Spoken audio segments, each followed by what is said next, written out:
Hello, Herrick Families and students. Thank you for taking the time to watch this tutorial. In this tutorial, we are going to review with you the different tools that are available on Zoom when students are in Zoom meetings with their teachers. So let's go ahead and get started. I'm going to be taking myself off camera to walk you through some of the tools, and then there will be a point where I will be back on with you.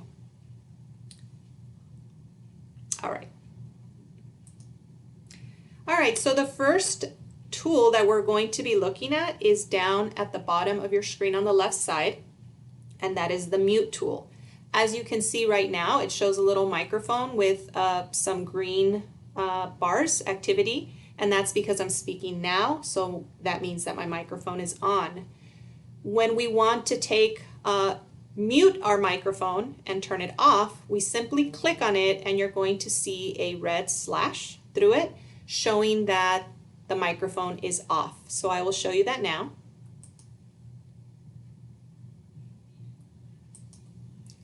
Okay, so when you saw that red slash, that means that my microphone is turned off. And teachers will be talking to students a little more about that. But normally when students enter a meeting, it's nice for them to have their microphone turned off so that we don't get a lot of background noise. And then there will be opportunities when the teacher may ask students to unmute themselves so that they can participate in class or share some responses.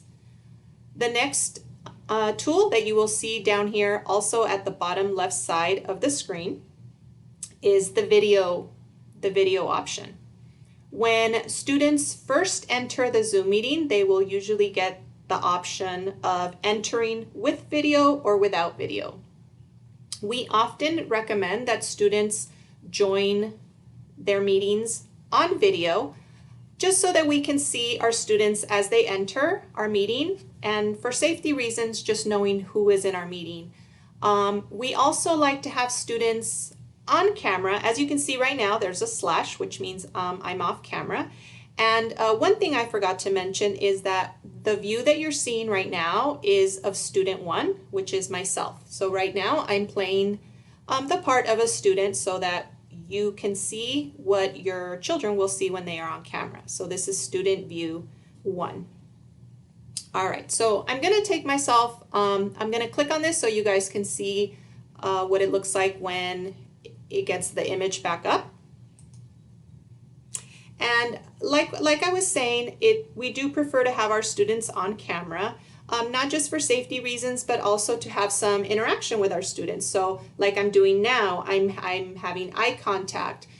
If students were to be asked a question by their teacher, sometimes the teachers want some feedback, whether it's maybe thumbs up or nodding their heads. And so it just helps us to see that our students are participating, that they're working along with us and giving us that feedback, whether it's visual or with some kind of physical movement. So again, the place to be on camera and off camera would be right here, and I'm going to go ahead and click on that to go off camera. All right, so let's continue.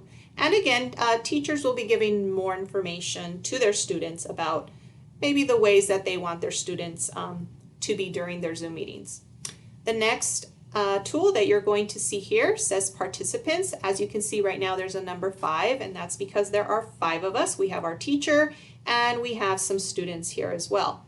So I'm going to click on that to show you what happens when we click on the participant tool. Okay, so when we click on that, we get a new little window that pops up here, and it shows all of the people that are in this meeting, including myself. That says me, I'm student 1, and then we have our teacher and the rest of our students.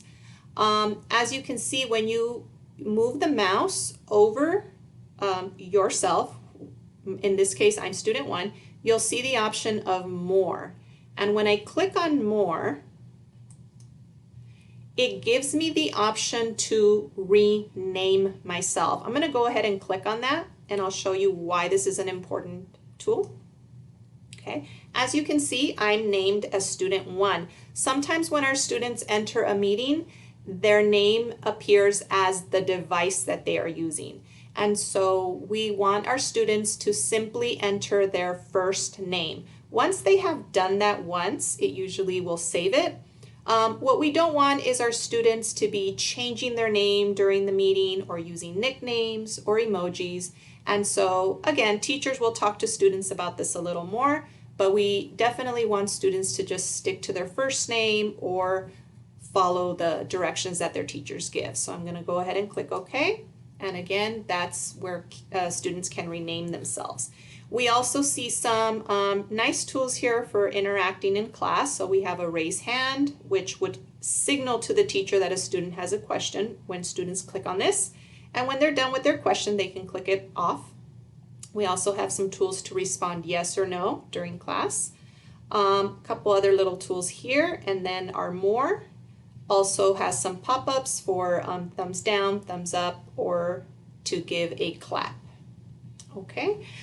To exit this screen, there's two ways to do it. You don't want to click on this X because this X can be confusing and students might accidentally leave the meeting, so we don't want to do that.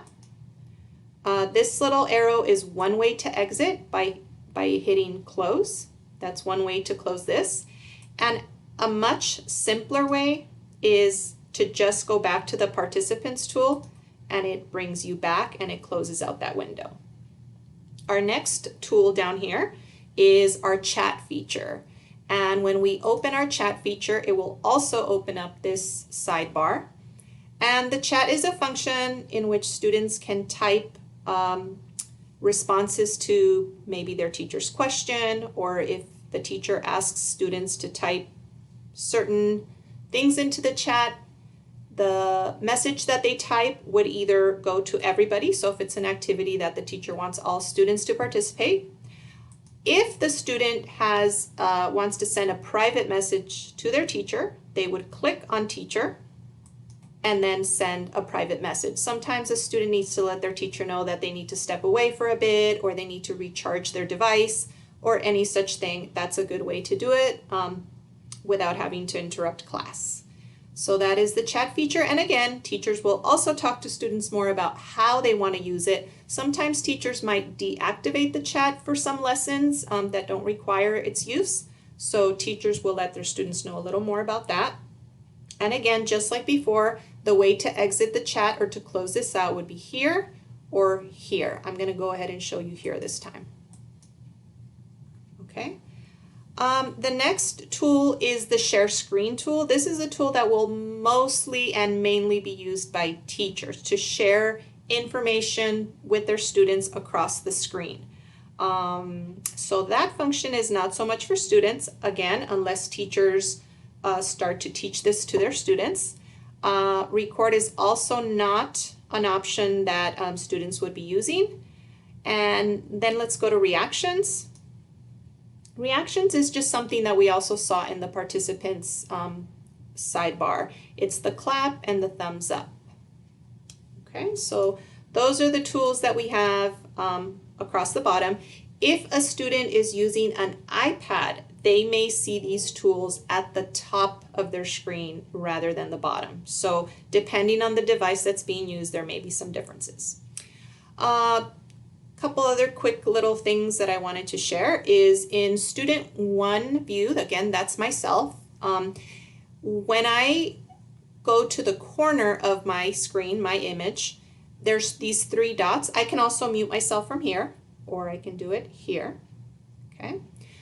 These 3 dots will open up, and you have some of the same options that you have down below. So you have the muting, the video on and off, and again, you have the rename. So some of these tools we've already seen in other spots, so students have sometimes 2 or 3 different ways to use some of these tools. At the top, we also have another option that says speaker view. So I'm going to click on that. Okay, so when students click that speaker view, since I am the person speaking right now and I am student 1, it puts me in the large screen and it puts the other participants up at the top. Okay, if I go back to gallery view, it now puts everybody back on screen. Okay, and that's a good tool because sometimes when the teacher's sharing the screen, students are able to have the images out of the way and they're able to view the screen better. All right, and then the last option is that this little tool will just minimize their screen or open it back up. So I think that those are all of the tools that students will mostly be using during Zoom meetings with their teachers. And again, teachers will definitely provide a little more detail and information about the use of these tools. We hope that this video was helpful to you in learning the basics of the tools of Zoom. Have a wonderful school year, everybody. Thank you.